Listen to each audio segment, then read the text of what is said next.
Fala, meus amigos e amigas são paulinos, estamos aqui trazendo mais um vídeo no canal desse pós-jogo do São Paulo após uma grande vitória em cima do Corinthians pelo placar de 2-0. Luciano brilhou no clássico, hein? Resultado que deixou o São Paulo na 13ª colocação com 16 pontos. Estou trazendo um corte aqui desse pós-jogo, vamos lá, se inscreva no canal, deixa seu like, sua opinião nos comentários e vamos para o vídeo. Começando o nosso linha de passe e deu São Paulo para cima do Corinthians 2-0 e poderia ter sido mais. Sim, poderia. São Paulo teve oportunidades, criou chances, não foi aquele bombardeio ao gol do Hugo, mas o São Paulo dominou o jogo, teve tranquilidade para vencer por 2-0. Primeira vitória do Crespo no comando aí do São Paulo, depois de 3 jogos. E para o Corinthians, olha, muita coisa para a gente discutir aqui também, uma atuação horrível, especialmente no primeiro tempo da equipe de Parque São Jorge. Estou aqui com o Eugênio Leal, com a Mari Pereira, com o Vitor Birner, para a gente destrinchar. Daqui a pouco tem as coletivas também, uma hora de linha de passe para falar desse clássico, em que Luciano brilhou e o São Paulo finalmente deu uma desencantada, mostrou um pouco mais de futebol aí, melhores ideias com o Crespo nesse jogo contra o Corinthians. Tudo bem, Birner? Tudo bem, William? Boa noite a você, Mari, Eugênio, aos fãs do esporte. Não são ideias melhores. São as mesmas ideias do último jogo. Com melhor execução. Mais bem executadas e facilitadas por erros táticos de ideia de jogo do treinador adversário. Somado a isso, o melhor jogador do São Paulo na temporada, que costuma fazer gols contra o Corinthians, brilhou. Ele que tem sido, no vestiário, no dia a dia, um dos líderes dessa tentativa do São Paulo se distanciar da zona do rebaixamento. É um jogador com muita história no clube, para mim, às vezes, subestimado, falava isso para você agora há pouco. Acho ele tecnicamente acima da média, longe de ser um craque, mas muitas vezes marcado porque ele é um jogador de personalidade forte, que é chato, que os adversários detestam. É destemperado às vezes. Às vezes destemperado. Atrapalha às vezes. Às vezes atrapalha o próprio time. Mas é um cara importante sim, isso eu reconheço. Mas eu acho que sempre que você tem um jogador que decide partidas, que tecnicamente consegue finalizar com qualidade, que nem ele, e que os adversários não suportam, esse cara é bom para o seu time. E o Luciano hoje foi o cara do jogo, de uma vitória mais que merecida do São Paulo. Se não fosse a questão da pontaria de outros jogadores, é uma questão técnica do São Paulo, certamente o placar teria sido maior. Sem dúvida nenhuma, São Paulo fez para golear. São Paulo hoje fez para golear o Corinthians. E o Corinthians também fez para ser goleado. Isso que é impressionante também. Não fez para ser goleado. Juntou a fome com a vontade de comer. Sabe, um com aquele apetite todo, criando, gerando oportunidades, e o outro numa postura realmente. Hoje, noite, a gente fala, né, noite para o corintiano esquecer. Não é para esquecer, não, é para lembrar disso aí, para não repetir, porque realmente foi muito ruim. Eugênio, por que o São Paulo teve tanta facilidade no jogo de hoje? Tudo bem? Tudo bem, William? Boa noite para você, Boa noite. Para a Mari, para os fãs de esportes. Porque não encontrou um adversário com a mesma intensidade que ele. No jogo da última quarta-feira, né, contra o Bragantino, ele encontrou esse adversário. Foi um jogo que teve momentos do São Paulo mais forte, momentos do Bragantino mais forte, só que foi um jogo equilibrado. Um jogo em que duas equipes estavam organizadas para tentar dificultar ao máximo o trabalho do adversário. Não foi o que aconteceu hoje com o Corinthians. O Corinthians deu espaços ao São Paulo e o São Paulo soube aproveitar esse espaço. Muitas vezes você tem certa liberdade, mas não consegue trabalhar em cima dessa liberdade. Hoje o São Paulo trabalhou muito bem. Num segundo jogo, como disse o Birner, dentro de uma mesma ideia, não exatamente a mesma formação, pequenas mudanças, né? A entrada do Wendel na esquerda, a saída muito precoce do Oscar para a entrada do Alisson, jogando mais avançado. Um Alisson de meia, que não é a posição que ele vinha ocupando no São Paulo, mas foi bem, participou bem do jogo. E o São Paulo foi muito feliz em resolver o jogo em 2 jogadas muito próximas uma da outra. E a partir dali, soube administrar, teve oportunidade para fazer mais contra um Corinthians que está, na minha opinião, sentindo aquela história. Uma hora estoura no campo. Os problemas administrativos, políticos, policiais, etc., que cercam a sua diretoria, a sua instabilidade política. Isso tudo a gente começa a ver, salário atrasado, jogador que falta treino, e eu acho, não sei, a gente vai aguardar a apuração dos repórteres que vivem o dia a dia do Corinthians, que alguma coisa pode ter acontecido no intervalo para aquelas 3 substituições. Pois é, tirar o Memphis do jogo para colocar o menino, o Guinegão, que fez, se não me engano, a sua segunda partida apenas hoje com a camisa do Corinthians, é algo estranho. Porque você vai falar, vai justificar como? Faltou intensidade a ele? Esse é o Memphis de todos os jogos. Não tá jogando bem mesmo. Não, mas assim, a falta de intensidade é uma característica dele. E é um problema para a equipe. Ele é um coletivo jogador, é um problema. Mas ele é um jogador que, com a bola no pé, é diferente e cria situações. Tanto que as 2 melhores jogadas do Corinthians, enquanto ele esteve em campo, saíram dos pés dele. Então o Memphis é esse. E desde que ele chegou ao Corinthians. Não é um jogador que vai participar, que vai dar carrinho, que vai voltar para marcar, que vai pressionar demais os adversários. Então, tirá-lo no intervalo de um clássico que o Corinthians está perdendo, tirar o jogador que tem o potencial técnico dele, que dentre os jogadores que estavam em campo era o artilheiro do time, um dos melhores assistentes do time, para colocar o menino que faz a sua segunda partida, é inexplicável, a não ser que tenha acontecido alguma coisa dentro do vestiário. A gente sabe que é um jogador que faltou a treino, que já se posicionou contra o clube cobrando salários atrasados, mas imagino que isso tudo, repito, seja consequência de toda a instabilidade extracampo que explode dentro do campo. O Corinthians não é hoje o time que era, por exemplo, na época do Ramon Dias, que tinha suas oscilações, mas que muitas vezes, em momentos decisivos, em grandes jogos, e fez isso, por exemplo, contra o Palmeiras na final do Campeonato Paulista, fora e dentro de casa, conseguiu uma atitude diferente da atitude que mostrou hoje. É verdade, a gente vai lembrar o jogo do Campeonato Paulista, também no Morumbi, ou Morumbis, o Corinthians não teve uma grande atuação. Aí você pode colocar aí da dificuldade dele contra um adversário específico, no caso do São Paulo. Não sei se exatamente é isso, só que a gente tem visto um Corinthians, nessa volta da parada do Mundial, muito abaixo do que era o Corinthians do início do ano. Embora não fosse um Corinthians maravilhoso. Sim. Mas era um time que competia mais do que a gente tem visto. Ganhou do Ceará, ganhou num jogo muito ruim, numa jogada esporádica. Não foi um jogo que ele teve uma grande atuação, ganhou. 3 pontinhos que serviram para dar uma respirada. Mas hoje voltou a jogar mal, como tinha jogado mal contra o Bragantino semana passada. É aquele jogo, Mari, para o São Paulo virar a chavinha? Vinha mal, preocupado, atuações abaixo, empatezinho com o Bragantino ainda foi bom, mas é aquele jogo, ganha do Corinthians, do jeito que ganha, com as dificuldades que tem. É bom lembrar, ainda sem Lucas, não se sabe até quando, perde o Oscar no começo do jogo. Acho que isso reforça ainda mais. Não é? Já sem Luiz Gustavo, que a gente já sabe, já sem Caleri há um tempão, com todas as dificuldades sempre, mas vence sobrando diante de um rival na sua casa. É o jogo para mudar a chave? Tudo bem? Tudo bem, amigo. Um beijo para você, Birner, Eugênio, fã de esportes que nos acompanha. Perde o Enzo ali, né? Perde o Enzo. Bem pertinho da partida começar, o que poderia ser ali, de fato, uma segunda escalação, a mesma, repetida pelo Crespo, e aí ele precisa, de fato, ali colocar o Wendel, que a torcida tem algumas questões, mas que hoje, pelo que o jogo se apresentou para ele ali, né, foi muito bem, inclusive jogando nas costas do Félix Torres, mais uma vez improvisado, que de primeira cartada do Dorival até que deu certo quando ele chega, se mostrou ali, será que foi um bom achado mesmo o Félix Torres desse lado direito, algumas partidas, mas hoje de fato se provou ali que não é um equívoco tanto atacando quanto defendendo, porque ele não é nenhum lateral direito e nenhum ponta. Então, na parte ofensiva não contribui, muito difícil ali nas associações. Na parte defensiva, de fato, falhou demais hoje.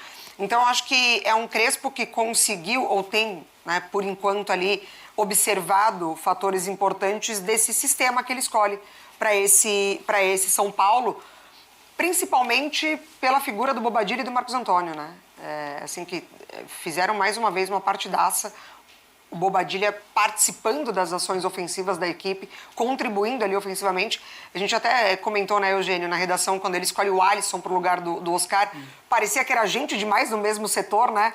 Assim, e qual que vai ser a função do Alisson? E acho que dentro do que ele já mostrou em outras ocasiões, ele não foi o jogador mais influente do São Paulo, né? Até entrando numa outra posição que ele não vinha fazendo, mesmo sendo talvez de início ali de carreira dele, mas eu acho que hoje, o que a gente não conseguiu ver contra o Red Bull Bragantino, os lados do campo sendo favoráveis ao São Paulo, que ali não funcionou, né? Numa estratégia com 3 defensores, você espera que seus alas participem muito lá na frente, né? Contra o Red Bull Bragantino não deu certo. E ali até se levantou uma questão, então o Enzo talvez não seja esse cara, o Cedric ele destoa da equipe como um todo, mas hoje funcionou. Hoje funcionou porque o Corinthians permitiu, mas ao perceber a permissão do Corinthians, o São Paulo se impôs e falou, então tá bom, então a gente vai aceitar essa condição de jogo e a gente vai lutar por cada bola, a gente não vai deixar o seu meio de campo trabalhar. É uma equipe que não tem lado de campo, o Corinthians, então o São Paulo não tinha que se preocupar muito com os seus alas baixando para defender, fechava o meio de campo, sobrava espaço para você explorar os lados do Corinthians. O São Paulo fez isso muito bem, desde o primeiro minuto, criando oportunidades. Quando o Birner fala que a goleada poderia ter acontecido não fosse o baixo aproveitamento, foram 16 finalizações para 3 só no alvo. Então, de fato, muito abaixo do que poderia ter sido o jogo. Mas quando a gente olha os números, assim, normalmente a gente precisa associar, né, o número com o jogo. Senão fica uma coisa muito, muito desconexa. Você pensa, um time que não atacou tanto como o Corinthians, que não teve tantas finalizações, ele assustou como? Através de cruzamentos? Não. O Corinthians teve 13 cruzamentos no jogo todo. Você pensa, pode ser um volume, né, grande de cruzamentos? Não. O Corinthians ele foi muito baixo nos cruzamentos, nas finalizações. Ele só sobrou na posse de bola. Foi extremamente desarmado o Corinthians. Muito. Como o São Perdeu Paulo tudo. desarmou o Corinthians. Exatamente. O São Paulo, ele, antes de fazer o gol, ele já marcava muito próximo. Então, qualquer jogador do Corinthians que pegava a bola já tinha alguém do São Paulo mordendo. O São Paulo entrou para ganhar o jogo. Entrou para ganhar um clássico independentemente da situação, perdendo o Oscar, perdendo o Enzo, sem o Lucas. Fez um jogo coletivo muito bom. E claro que na figura do Luciano, o seu principal definidor, com André Silva causando também muita confusão na defesa do Corinthians, saindo para armar jogada. Muita mobilidade com esses dois jogadores. Tá dando Eu acho que certo isso a foi um dupla, fator. né? Eu acho que isso foi um fator muito importante. Um meio de campo muito combativo, com superioridade, com esses dois atacantes tendo mobilidade, confundindo a defesa do Corinthians. William, Pode falar. me chamou a atenção primeiro a coisa mais positiva do São Paulo. Jogar na situação do São Paulo hoje, estava antes do jogo, um ponto acima da zona do rebaixamento, e vendo equipes que podiam ultrapassá-lo na rodada, diante de um time que é o maior adversário para a grande parte da torcida, onde você não pode perder. O São Paulo não podia perder esse jogo. Se perder esse jogo, você pode mergulhar numa crise enorme. E agora a gente estaria falando do São Paulo, provavelmente na zona do rebaixamento no final da rodada. Do São Paulo que ia ter que sair dali com desfalques importantes, com jogadores razoáveis, boa parte deles, com poucos jogadores que desequilibram. E você lidar com isso na parte emocional, no estádio cheio, Não é fácil. é de extremos. Você acha que fecharia um empatezinho antes do jogo começar? Você fala assim, 0x0, tá no bom, Morumbi fechou? Não, né? era assim, no Morumbi não. Tá. Ok. Era um jogo de extremos. E era preciso muita personalidade para jogar essa partida. E quando eu falo de personalidade, é para executar o plano de jogo de maneira correta. Porque o plano de jogo do Dorival foi um presente para o São Paulo. A gente falava disso no Equipe F de ontem, falei no dia anteontem. O encaixe de jogo do São Paulo com o do Corinthians é muito bom. E eu esperava que o Dorival mexesse no Corinthians. Porque onde o São Paulo tem 3 zagueiros, o Corinthians tem 2 atacantes. Onde o Corinthians tem 3 jogadores de meio campo e um adiantado, o São Paulo tem 5 jogadores. Onde o Corinthians joga com uma linha de 4, com laterais que não avançam, como a Mari falou, avançam mal, o Paulo tem os 2 atacantes se movimentando. Então você tem maioria em todos os setores, só não tem no ataque. Mas quando os jogadores de lado da linha de 5 do São Paulo avançam, porque são 3 jogadores do Corinthians por dentro, e tem espaço pelo lado, por causa do triângulo, esses vira 4 contra 4. Num desenho frio, obviamente. Ou seja, era muito favorável o desenho, o Dorival tinha que mexer e não mexeu. Mas mesmo assim, se o São Paulo toma um gol, se o São Paulo começa com falta de personalidade, começa inseguro, eu não sei o que teria acontecido. Então era muito importante se impor. E isso era uma questão de ideia de jogo, de como executá-la e da personalidade do time. Perde o Enzo no vestiário. Entra o Wendel, que ainda não justificou a contratação. Perde o Oscar, que é, junto com o Luciano, a referência técnica, apesar do Luciano jogar mais que o Oscar, desde que o Oscar chegou, o Luciano é melhor que o Oscar. Isso sim. Da equipe, você fala, olha, o time pode sentir, e não sentiu. A entrada do Alisson melhorou o São Paulo, Pois é, eu queria chegar nesse ponto, cara. Curioso, a saída do Oscar, o time já estava bem, ok? Sim. Só que a saída do Oscar não foi assim, o time melhora, o time ainda melhora com O Alisson impressionante. pega mais que o Oscar sem bola. Isso. O Esse é Alisson... um debate que a gente teve aqui essa semana, não foi? Sim. Quinta-feira? Sim. Dessa importância do jogador que está mais avançado, marcar mais, pressionar mais a saída de bola. Exatamente.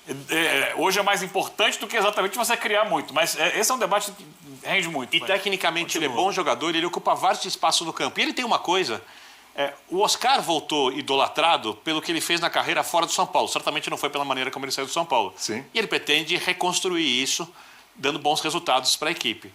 O Alisson é um jogador histórico do São Paulo. Dessa fase do São Paulo, que é uma fase de vacas magras, não é a fase do São Paulo dos anos 80, não é a fase do São Paulo do Cilinho, no metade dos anos 80, não é o São Paulo do Telê, não é nem o São Paulo do tricampeonato brasileiro, que era pior que esses todos.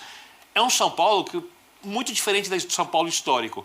Mas ele tem alguns jogadores que, para mim, são caras históricos, ídolos da equipe, pela postura, pelo resultado na Copa do Brasil, que tirou o São Paulo do jejum de títulos. O Alisson é um deles. Mas você não tem a menor dúvida. Tanto é que ele fica no banco, para mim ele tem que jogar, Também. sem reclamar. E se você botar ele para jogar de meia, ele joga. Se botar ele para jogar de segundo volante, ele joga. Se botar ele para jogar como atacante pelo lado, lógico, como construtor, não como ponta, ele vai jogar. E ele corre muito e fala pouco. Respeita o clube. E é um jogador que, por algum tempo para mim, por exemplo, na Copa do Brasil, ele foi o melhor jogador do título do São Paulo para mim. Então, eu acho que essa questão da mentalidade do São Paulo foi a coisa mais surpreendente do jogo. Como o time entrou grande, como se fosse mandante do jogo diante do seu público no Morumbi, numa noite fria em São Paulo, 9 da noite, num jogo que era um jogo de limites.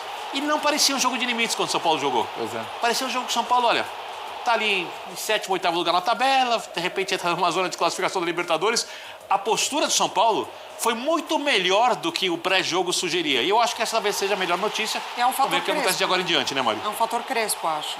É isso, assim, de você entrar com essa determinação. Acho que eu acho que esse grupo tinha, assim, uma conexão muito legal com o Zubeldia. Sim. Eu acho que isso aconteceu Gostavam de muito do fato. Zubeldia. Exatamente, eu acho que isso aconteceu de fato. Mas o fator novo mexe, né, com a equipe que está, entre aspas, lá na parte de baixo da tabela. Eu acho que essa oportunidade de você... O jogo contra o Bragantino já deixa ali um recado, já deixa algo que tem a cara do treinador, algo que os jogadores não estavam mostrando, uma outra postura. Eu acho que essa oportunidade num clássico diante dos seus torcedores, com o seu treinador tendo essa primeira conexão de fato mesmo, quase 48 mil pessoas no Morumbi, eu acho que foi um fator Crespo, sim, que entrou em campo hoje também. Uma coisa que só uma informação que o Plihal trouxe no WikiPF de quinta-feira, antes do jogo contra o Bragantino, o Rafinha foi ao vestiário do São Paulo. O Rafinha era um líder muito importante, era o líder principal do elenco, junto com o Lucas, junto com o Luiz Gustavo. Todos são líderes, o Luiz Gustavo e o Rafinha mais fora de campo, o Lucas menos, o Lucas mais em campo, mas foram lá respaldar porque há uma mobilização no São Paulo por conta do risco do rebaixamento. É isso. E da impossibilidade de você investir por conta do buraco financeiro que a atual gestão colocou. O clube está tentando resolver agora. Então, talvez isso, junto com a mentalidade dos jogadores, ajudando o técnico e com um jogo facilitado pelo adversário nas ideias, tudo isso tenha dado ao São Paulo, tudo que o São Paulo precisava mais, que era ganhar o Clássico para tentar virar a chavinha. Hoje, o São Paulo, não dá para falar que o São Paulo virou a chavinha. Dá para falar que o São Paulo fez uma coisa que era essencial para o São Paulo. O que era possível falar que se perdesse, era muito difícil lidar com a situação. Ou seja, hoje é uma noite muito feliz para o São Paulino. Desculpa te interromper, Eugênio. Queria falar sobre o tempo. O tempo? O senhor Aquela da razão? frase, o senhor da razão. Há algum tempo atrás, havia no São Paulo quem torcesse pela volta do Dorival Júnior, Verdade. autor desses erros todos citados aqui pelo Birner no jogo de hoje. Há uma semana atrás, o São Paulo foi atropelado pelo Flamengo no Maracanã. Esse mesmo São Paulo, uma semana. Muito por conta da escalação do treinador. Pela postura, para mim, uma postura covarde do São Paulo no Maracanã. O São Paulo foi para perder de pouco. Poderia perder de qualquer jeito, tá? Para ser claro. Mas Sim. não atuar daquela forma. Eu acho, e aí depois ele ainda dá aquela declaração, graças a Deus, nem todos os adversários são Flamengo. Terrível. Eu acho que aquilo também deve ter gerado internamente um sentimento de que precisamos mudar essa imagem. Porque essa imagem aqui é a pior possível para um clube do tamanho do São Paulo. E essa imagem, ela foi modificada muito rapidamente, porque já contra o Bragantino, e de início, o São Paulo já começa com outra atitude. É verdade. Já nos 15 primeiros minutos, 20 primeiros minutos, é um São Paulo impositivo em campo. O mesmo São Paulo que a gente viu hoje. Impositivo contra o Corinthians. O São Paulo com personalidade, o São Paulo confiante. Isso é curioso, como essa ação do tempo, às vezes um tempo mais longo, às vezes um tempo menor, ela muda a imagem que a gente tem, né? Então, os torcedores do São Paulo, que até falam, poxa, o Corinthians mandou o Ramon Dias embora antes da gente mandar o Zubeldia, era melhor ter mandado embora o Zubeldia e pegar o Dorival antes, porque o Dorival tinha sido campeão da Copa do Brasil com o São Paulo. E hoje o Dorival, no confronto com o Crespo, ele foi inferior. Então, o futebol é assim, né? Ele vai nos surpreendendo a cada momento. Eu queria acrescentar, Birner, aos jogadores citados aí, alguns no time do São Paulo. Começando pelo Rafael. A gente comentava aqui agora há pouco, né? No finalzinho do jogo, a gente estava acompanhando já aqui no estúdio. Uma defesa que ele faz, para mim, o último lance da partida. Dificílima, uma cabeçada que ele vai buscar no canto. Estava 0-0 quando ele faz aquela defesa com o rosto. Um chute do Romero, né? Uma bola enfiada pelo Memphis. Se aquela bola entra, a história do jogo poderia ser diferente. Porque a dinâmica, ela permitiria ao Corinthians recuar, baixa todo mundo, protege a área, sai num contra-ataque. E talvez ele conseguisse enervar o São Paulo, trazer dificuldades. Então o Rafael salva duas bolas que, se entram, era 2-2 o resultado do placar.